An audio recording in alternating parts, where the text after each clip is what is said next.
Peut-on condamner aujourd'hui ce que l'on validait hier?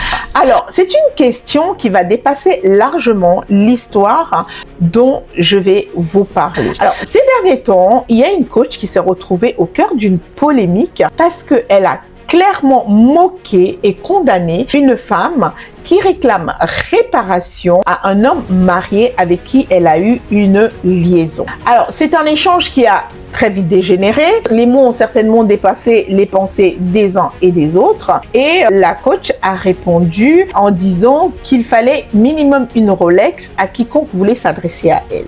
Et ce à quoi l'autre dame a répondu que elle, il lui fallait des personnes avec un niveau d'études supérieur pour pouvoir lui parler. Alors, c'est un échange qui a agacé beaucoup de personnes, mais qui en a aussi fait sourire pas mal. Alors, bienvenue dans mon royaume de transformation. Ici, la vérité n'est pas une arme, mais une clé qui ouvre une porte où chaque pas te ramène vers ton trône intérieur. Je suis la Queen Sissi.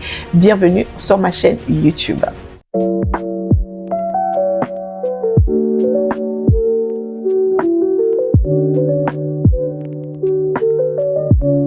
Alors, ce qui nous intéresse aujourd'hui, ce n'est pas l'aspect gossip de cette histoire, mais c'est surtout cette question de légitimité. Est-il légitime de condamner aujourd'hui ce que l'on a validé pendant de nombreuses années? Oui, parce que si pendant longtemps, vous avez accueilli, conseillé, soutenu, écouté des maîtresses d'hommes mariés sans jamais remettre en question leur démarche, qu'est-ce qui justifie un soudain changement, un changement radical de position? Ok, attention, je ne dis pas qu'on n'a pas le droit de changer. Je ne suis pas en train de dire qu'on ne peut pas évoluer et qu'on ne peut pas revenir sur ce à quoi on a cru dans le passé. Heureusement que nous évoluons et heureusement que nous apprenons tous les jours. Et heureusement que nous pouvons reconnaître certaines erreurs. Mais lorsque l'on change de position, il faut avoir l'honnêteté de venir dire « j'ai changé ». Je ne vois plus les choses de la même manière. Ce que je pensais hier, ce n'est plus ce que je pense aujourd'hui. Et parce que autrement, le public finit toujours par percevoir une forme d'incohérence. Si pendant toutes ces années, j'ai validé les chisas, j'ai validé les maîtresses, j'ai validé les relations extra-conjugales, et qu'un matin, je me lève sans crier gare et que je dis « Ah, au pilori, les maîtresses », alors là, on se pose légitimement la question de savoir ce qui s'est passé. Et forcément, on se dit, cette personne, elle n'est pas sincère. Et c'est là où j'aimerais parler de la fameuse ligne éditoriale. Oui, beaucoup de personnes pensent que la ligne éditoriale, c'est simplement une liste de sujets qu'on doit traiter. À mon avis, ce n'est pas vrai. La ligne éditoriale, c'est véritablement l'expression de notre ADN. C'est notre histoire, notre vécu, nos blessures, notre réalité. Donc, ce sont nos convictions, nos prises de conscience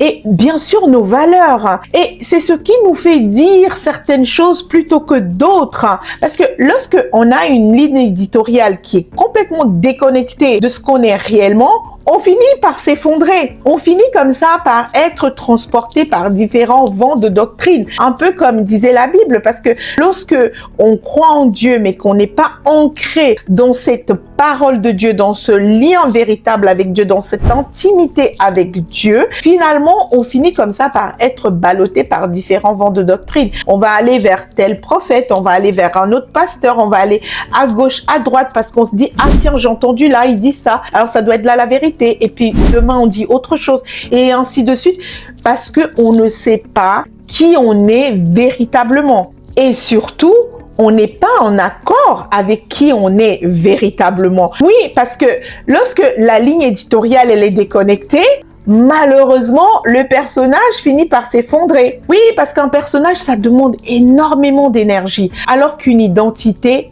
authentique, elle se soutient toute seule. Si vous êtes quelqu'un qui parle de comment arnaquer, parce que vous avez arnaqué, que vous avez ça dans votre ADN, vous n'avez pas besoin de jouer au bon, parce que finalement, même quand vous allez essayer de jouer à la personne altruiste, votre véritable nature va prendre le dessus. Alors, qu'est-ce qui fait durer sur la longueur? C'est vraiment d'avoir cette cohérence, de parler d'un sujet, mais qui est véritablement nous. Le sujet dont on va parler, ça doit correspondre à notre ADN, notre identité. Parce que quand on joue un rôle, le rôle, il finit par s'épuiser. Tout simplement. Alors que, à l'inverse, lorsqu'une personne parle de son expérience réelle, de sa vérité, depuis ses combats, depuis ses prises de conscience, son message reste assez cohérent tout le temps. C'est un message qui peut évoluer, qui peut changer, mais elle va pouvoir être capable d'expliquer cette évolution et on va pouvoir aussi comprendre cette évolution. Alors, la véritable question n'est pas qui a raison, mais c'est surtout sommes-nous capables d'assumer publiquement ce que nous avons pensé hier et ce que nous pensons aujourd'hui. Oui, parce que la crédibilité, ce n'est pas la perfection, mais elle naît de la cohérence.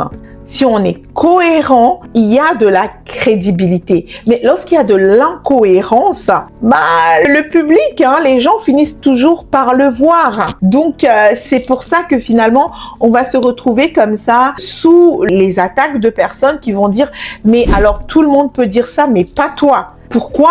Parce qu'on ne reconnaît pas ce que vous dites, on ne reconnaît pas la légitimité de votre parole, parce que cette parole-là, elle n'est pas du tout alignée avec non seulement ce que vous avez dit dans le passé et ce que vous dites aujourd'hui. Alors, bien sûr, la coach qui a parlé de Rolex, elle a le droit de réussir, elle a le droit de gagner de l'argent et surtout, elle a le droit de porter sa Rolex. Mais de l'autre côté, le public aussi a le droit de ressentir cette déconnexion et il a le droit de ne plus se reconnaître dans son discours. Et donc, forcément, le public a le droit de partir parce que le public ne possède pas le créateur de contenu, mais le créateur de contenu, de l'autre côté, ne doit pas oublier qui lui a donné la visibilité. Alors, j'ai envie de terminer avec cette autre question. Que devient la relation entre le créateur et son public lorsque l'un change plus vite que l'autre? Alors, merci de commenter, de liker, de partager et bien sûr de me laisser vos avis en commentaire, d'ouvrir ce débat finalement de est-ce que vous êtes capable d'assumer aujourd'hui ce que vous avez dit hier ou est-ce que ce que vous avez dit hier était tout simplement un personnage et que aujourd'hui vous avez évolué, vous avez repris finalement comme ça votre véritable identité. Vous êtes sur ma chaîne YouTube et je suis la Queen Sissi. À bientôt. Flying down the highway, heading back to my place. Baby, we just need some time, space. Go on time and replay. And we running like a relay.